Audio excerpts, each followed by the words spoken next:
Hello and welcome to the Laramy-K Optician Works Training Center, where today we have a special guest. This is Joel Wolf. He is an optician, national trainer, and consultant for UpD Cam.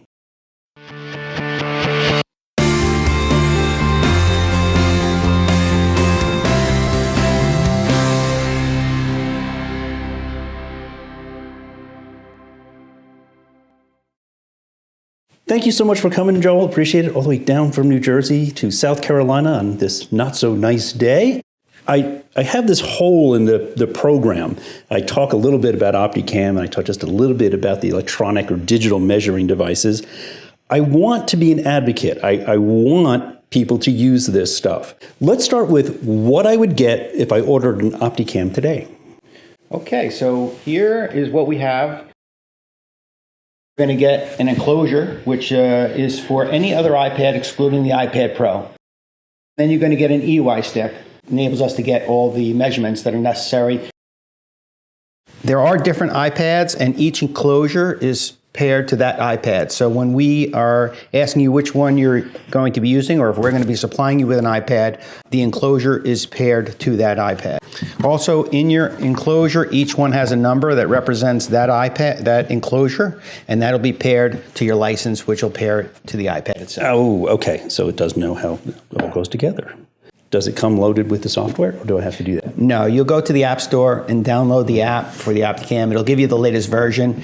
We're talking about point-of-wear measurements, and you know that I am not a fan of them. I actually recommend using the defaults unless you have something like this. And I'll let you explain what the difference is between those two things and why this works and that doesn't. Position-aware measurements now are critical points of making the newer technology, the new advanced lenses. So you take Freeform, vertices, and panto angle. If you're actually taking a lens and you're using the true measurements versus the default measurements, you're going to get a better pair of glasses for the patient, and the patient's paying for that. So first of all, the Freeform is very easy to use. You're going to line this bar to align with the frame, which I'm going to show you in a few minutes. But the biggest difference is the vertex distance and the panto angle. So the panto angle, when you're using this electronic measurements, it's not only taking the panto angle of the frame, it's actually taking the patient's posture and the panto angle of the frame. So it's going to give you a true panto angle. With this system, we use our prism bar, which enables us through trigonometry to extrapolate the distance between the lens and the frame. So it's a very easy, streamlined way of using it, and it's going to get you accurate measurements. And it takes no longer than it takes to take the standard PDs and seg heights. All right. And again, I can't say enough, guys. I hate repeating myself, but I'm not a fan of the point-of-wear measurements, doing it by hand or manually.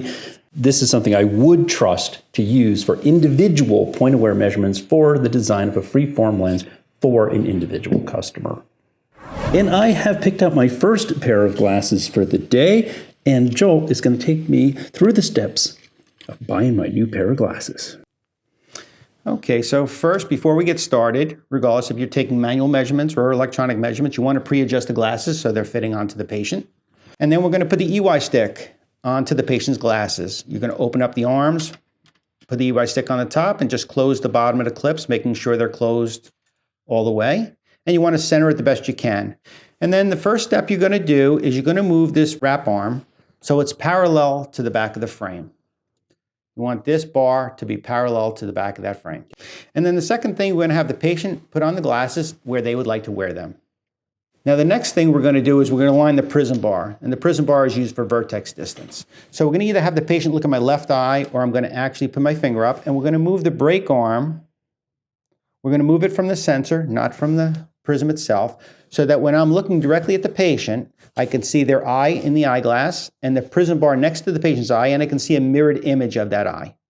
And then the last thing we're going to do is capture the patient's head posture. I don't, in my office, let patients even know I'm doing anything, and all I do is I put my finger behind the swing assembly and I lock it into place. Okay. It's not important that you're worrying about the patient's gaze. You do not need to look at the UI stick at all. All you're doing is locking in posture. Okay. And so we know when those two ball sensors are side by side later on when we pick up the iPad, we know we reproduced the posture that we locked in. So this is really the only time that could be used error that could occur. If you lock it in when their head is too high, just as if you dot it in when their head is too high, it's going to give you the wrong reading. Sure. All right. And that's addressing one of the concerns I've had with this kind of technology, with the iStick, with the Optikam, with anything like this. That was one of the issues, is that ability to move your head. The iPad moves, the human moves, and how do we overcome that? How do we lock something in? And there's your answer. And I'll get you a close-up of what he's talking about when you're looking at and seeing those two green balls aligned in the correct way. That tells you that you replicated that position that you, and it's still up to you, as always, what's the most important thing is the optician in this whole thing is you knowing what looks like ordinary, good, comfortable posture for your customer. At this point, we would pick up the iPad and hit the measurement screen. First thing we want to do is choose what type of frame the patient is using. We're going to pick that he's wearing a metal frame. We also have choose a lens type. We can either fit them with single vision, bifocals, or progressive. We're going to say progressives. And you have a scale here which allows you to move from center pupil all the way down to 3 millimeters below the center, depending on where you particularly like to measure. And then we'd hit continue. Now what we want to do is we want to make sure that all of the green sensors are within the blue rectangle box. So we'd have the patient look at the camera lens. If the center balls here are not even, there's two ways to remedy that. One is I can just angle the iPad and the balls become even. Or if you lift up your chin and the balls aren't even, I can ask the patient to just lower their chin and the balls become even. And that's what we're trying to do, is get those two bottom balls even.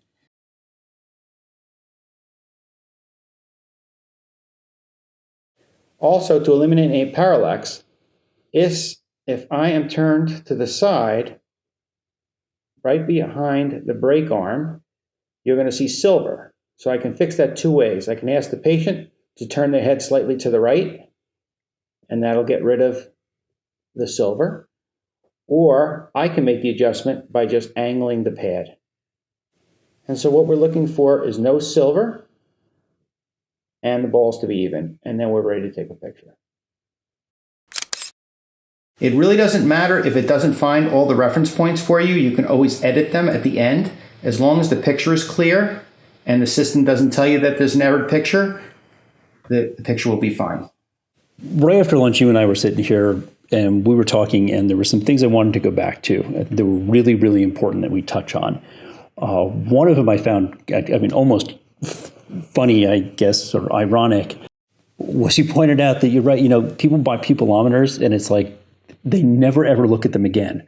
You go into some stores, they're yellow, they have like the most weak light bulb because they're still original incandescents. They've never been calibrated in the history of the stores, 25 years old now. That's not a good thing, and that's repeatability of an error. You think you're doing the right thing, you're taking your monocular PD, and in fact, it's been off by a millimeter or two for the last 18 years. They get dropped, kicked on, sat on, thrown in the drawer, you name it. The kids play with them. Really good point. Where, of course, this has a self-calibration loop built into it. And, of course, these are fixed. As long as it has a fixed reference point, it's always going to be accurate. You mentioned also inherent in old-style CRPs, parallax. Talk a little bit about that. So there's quite a few differences between taking measurements manually and electronically. First, what we're talking about is parallax. Parallax is a problem. Using either the EPD or the EY stick, it eliminates any parallax issues. Right. If I'm using an old-fashioned CRP like this, and I come in to Joel, if I'm like this, the distance from this side of the pupillometer to his vertex to his optical axis, the corneal reflex, is going to be a longer distance. It's going to change that position. It's going to widen it. This one's closer. You're not going to have an accurate reading. Whereas something like this overcomes that and completely eliminates that possibility. The other piece we talked about was the difference between the pupillometer measurement from the center of your nose to the center of your pupils versus what something like this does using the frame that you're actually going to wear. Talk a little bit about that, and we'll show folks what we mean. So wearing measurements are going to be different because each frame is going to fit differently on a patient, and each patient is not necessarily symmetrical. So it uses the midpoint of the frame opposed to midpoint of the bridge. So you'll see if a patient has a broken bridge that the glasses will be sitting on the customer either to the right or to the left, and that will not, the pupillometer does not take into consideration. And just look into this camera with those on, so you get an idea what we're talking about, folks. If you don't have those glasses on at all, okay, that's taken with a corneal reflex pupillometer. It's not taking into account where the lens is going to sit in front of his eye at all. And if his nose is really crooked, it's not going to be right. But if you put those on, and instead of the center of his nose, we're using the center of that frame, because we actually have an image of it caught in this, then it knows where his corneal reflex is. It also is going to account for his PD, which hence should match the OC of that lens that we create, and it's actually going to place it in the exact spot within this specific frame. See the difference between those two things? Okay, super important. You talked about heights also, the importance of how this overcomes issues with position when I think I'm on level with you, when in fact I'm not at all.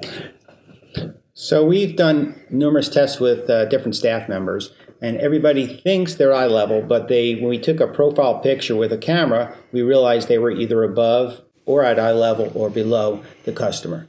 So with this system, it actually will take it at true center. Well, one other thing I want to mention before I do that this is taking corneal reflection both vertically and horizontally, opposed to a marking pen where you're just dotting the center of the eye. So sometimes you'll see that someone like myself that has a very dark iris and a dark pupil, that it's very hard to even tell where the center of my eye is. Mm-hmm. But in addition to that, sometimes the corneal reflection isn't right in the middle of the patient's, of the customer's pupil. Folks, I think you can see how easily it is. I mean, yes, we think we're doing great, and we've got the great posture, and I think I'm on eye level with you, looking good, and I dot up his lens.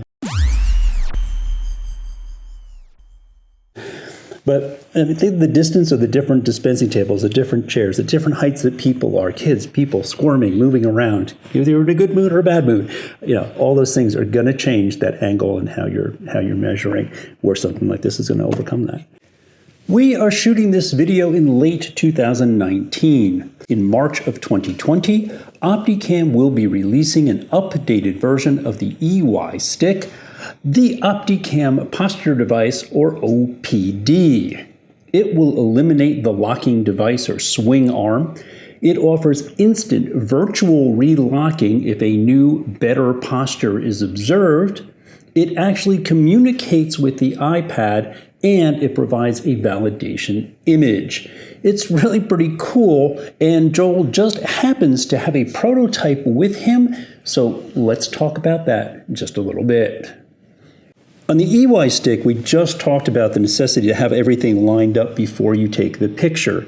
That's because there's no communication between the EY stick and the iPad. For this, they talk to each other, so it knows they're sending information back and forth. It will tell you if you are lined up the way you need to be. What will happen is, generally it's going to be fine. If it's not, you're going to take the picture and it's going to say, it won't accept it. What am I doing wrong? You'll have a red bar. Let's show them. The customer is in the normal posture. I would lock it, capture posture. I would observe them for a few minutes to make sure that it's staying fairly stable, stay within 2 degrees, which it is. It's staying between 14.6 and 16.4. So we're going to continue. And now, if I'm in alignment, it'll come out and take a proper picture. Let's just turn your head a little bit. But if I'm not in alignment, is either there's head rotation, or if I'm too high, you'll see the error message on the screen. But if I was to take a picture, it's going to come up and give us a retake picture. And it's going to tell us what is wrong, head tilt detected. And you would then retake the picture. Hit the retake, it'll tell you what you're doing wrong, you can get rid of the help, and then we can do it proper by realigning it. As you can see up here, it tells you when it's ready, and it'll give us a proper picture. We've been talking a lot about the physical piece of it, how we interact with the customer, the do's, the don'ts, the physical setup, the difference between the different measuring devices. This also has pages and pages of menus. It has so much data gathering and the ability to share, capture, send, alter. It's really overwhelming. Has sales tools. We're going to give this over to Joel. Actually, we're going to switch to a nice giant iPad for you, and we're going to let Joel run through some of those for you.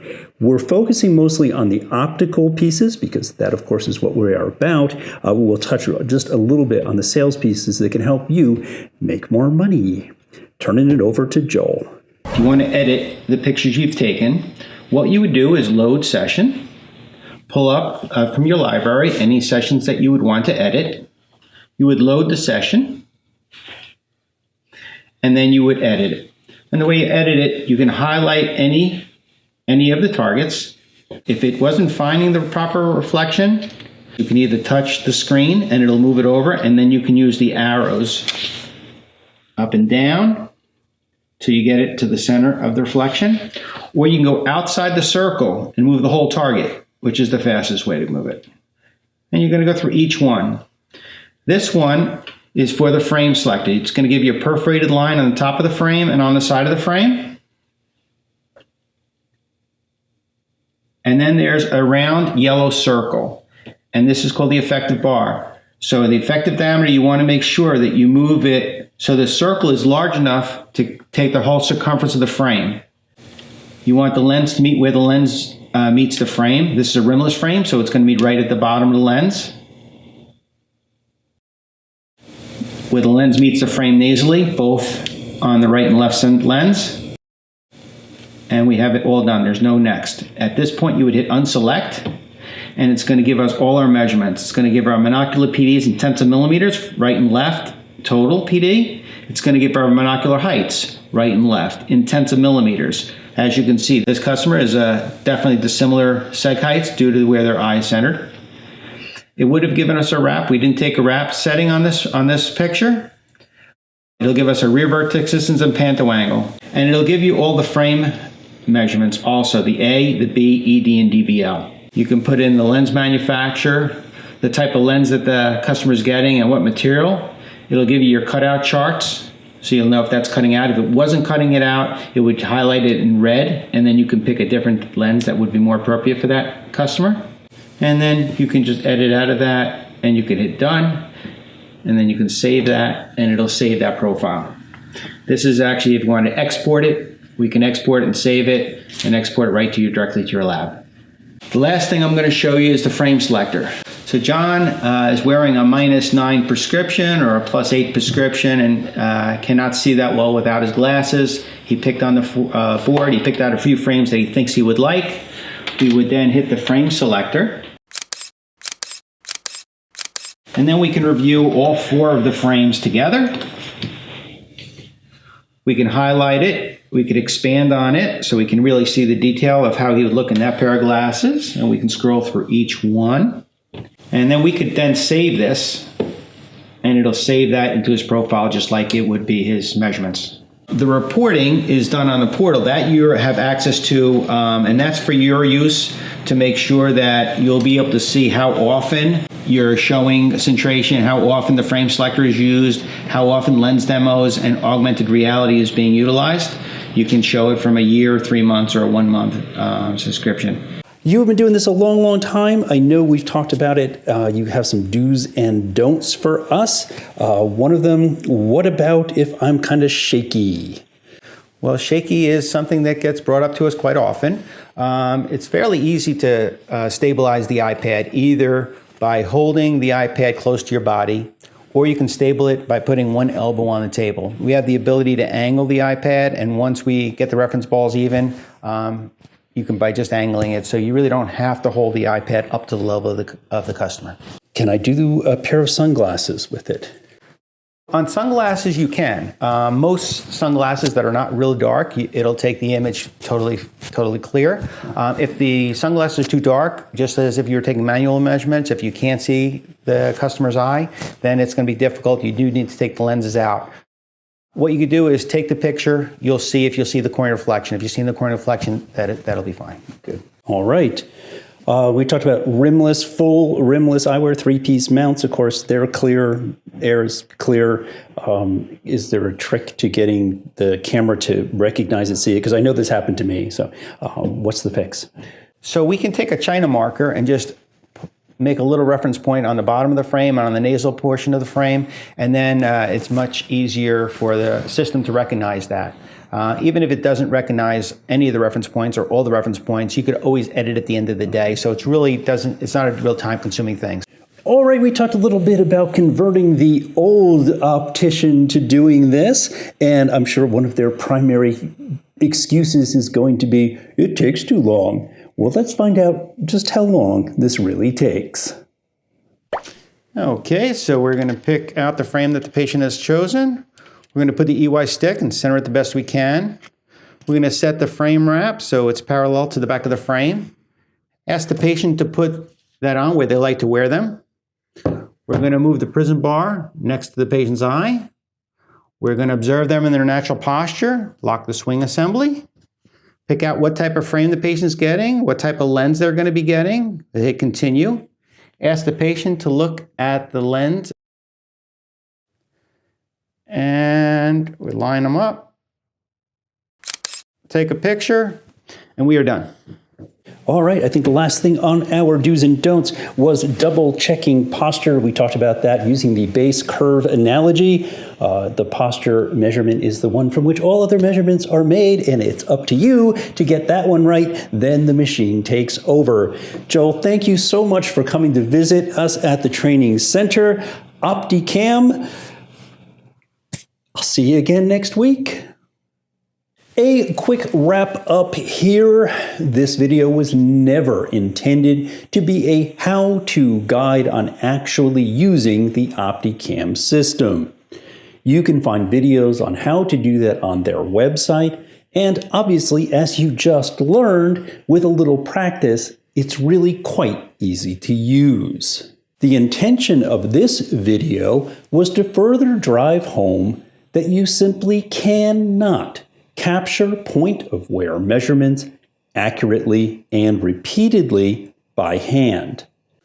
If you want to get the most out of freeform design, you do want to supply the lab with accurate point-of-wear measurements. The only way to do that is by using an electronic measuring system like UpD Cam. Or UpD Cam. And that is something that I've wanted to Okay, this will get better, I swear. We have done this before. Actually, they use it. You're excited to figure out I'm going to be doing